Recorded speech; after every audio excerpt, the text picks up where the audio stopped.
கிறிஸ்துக்குள் பிரியமானவர்களே, கர்த்தராகிய இயேசு கிறிஸ்துவின் நாமத்தினாலே உங்களுக்கு புத்தாண்டு வாழ்த்துக்களை தெரிவிப்பதை மகிழ்ச்சி அடைகிறேன்.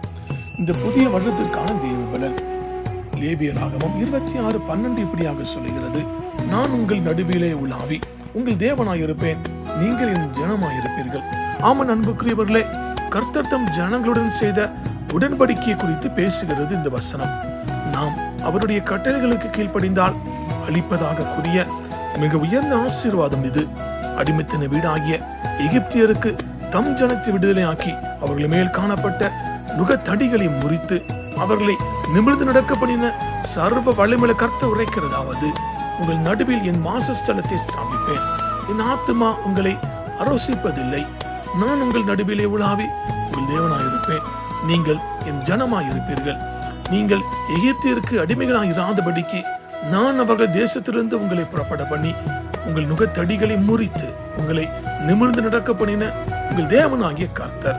ஆமன் பிரியமானவர்களே, தேவன் தம் வாசஸ்தலத்தை தம் ஜனங்கள் ஆகிய நம்முடைய நடுவில் நிலைநிறுத்தி நம்மை அரோசிப்பதில்லை, அதாவது கைவிடுவதும் இல்லை, வெறுத்து விடுவதும் இல்லை என்கிறார்.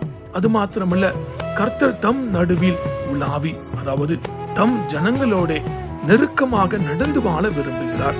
இது ஒரு பாதுகாப்பு அல்ல, உறவின் ஆழத்தை அறிவிக்கிறது. நான் உங்கள் தேவன், நீங்கள் என் ஜனங்கள் என்பதே கர்த்தரின் வைராக்கியத்தை வெளிப்படுத்துகிறது.